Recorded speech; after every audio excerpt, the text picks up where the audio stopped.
अस्सलाम वालेकुम। मैं हूं doctor Ishfaq Ahmad, homeopathic physician. आज मैं जिस बीमारी का होम्योपैथिक इलाज बताने लगा हूं वो है हेपेटाइटिस, जिसको जिगर की सोजिश भी कहा जाता है। ये भी तकरीबन हर फैमिली के अंदर जो है 1-2 लोगों के अंदर ये पाया जाता है आजकल। डिफरेंट टाइप्स हैं इसकी, हेपेटाइटिस ए, बी, सी।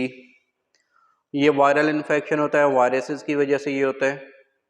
और वायरस जो है जाके बॉडी के अंदर जब इंटर होती हैं तो ये जाके जिगर की सोजिश करा देती हैं।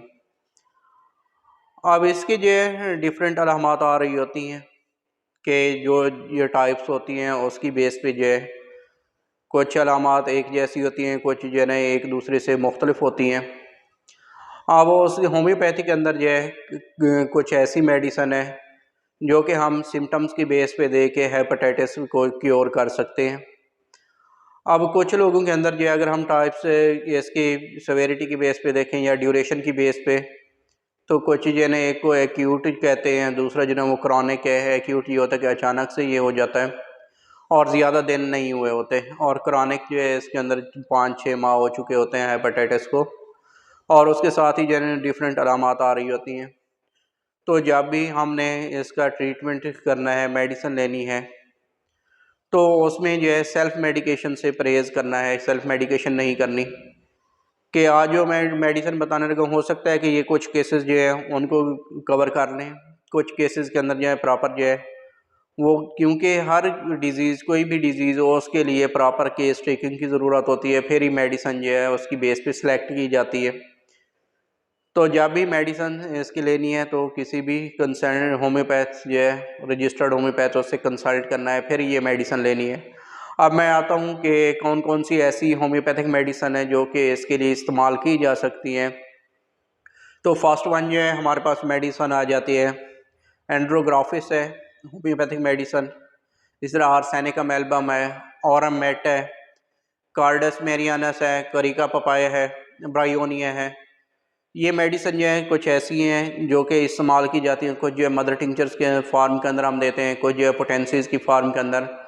तो इसकी डोज़ की भी जो है वेरिएशन आ रही होती हैं और रेपिटिशन के अंदर भी। तो इसलिए जैसे बताया है कि सेल्फ मेडिकेशन नहीं करनी, किसी भी जो है होम्योपैथिक डॉक्टर से कंसल्ट करके फिर ये मेडिसिन लेनी है कि कौन सी मेडिसिन कितनी क्वांटिटी के अंदर लेनी है और दिन में कितनी मरतबा लेनी है। फिर उसके बाद ये चेलिडोनियम है एक मेडिसिन, ये भी इस्तेमाल होती है। चियोनेंथस है, क्रोटेलिस है, लेक्सिस है, लाइकोपोडियम है एक मेडिसिन जो कि कुछ केसेस के अंदर जो इस्तेमाल की जाती है। नेट्रम सल्फ आ जाती है एक मेडिसिन जो है। इस तरह नक्सवोमिका है, काली कार्ब है, और इसके साथ ही एक मेडिसिन जो है फास्फोरस है, पोडोफाइलम है और चाइना है। तो ये डिफरेंट जो है मेडिसिन है। तो ये टोटलिटी ऑफ सिम्टम की बेस पे देनी है कि कोई भी पेशेंट जब आता है या आपके अंदर ही जो है कोई ये हेपेटाइटिस मौजूद है, तो उसके अंदर ये देखना है कि कौन कौन सी अलामात जो है ना वो आ रही हैं, और फिर उनको कंपेयर करना है मेडिसिन के साथ। ये जो मेडिसिन मैंने बताई हैं इन मेडिसिन के साथ उनको कंपेयर करना है। कंपेयर करने के बाद ये देखना है कि बेसिकली इस केस की कौन सी मेडिसिन बनती है।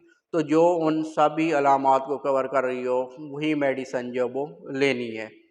इसके अलावा हेपेटाइटिस के पेशेंट जो है मुझसे भी इस बारे में कंसल्ट कर सकते हैं कि अगर किसी को भी हेपेटाइटिस ए, बी, सी है या कोई और है इसी तरह जो है तो उस हवाले से प्रॉपर ट्रीटमेंट के लिए जो है आप मुझसे रब्ता कर सकते हैं। मेरा नंबर इसमें दिया हुआ है।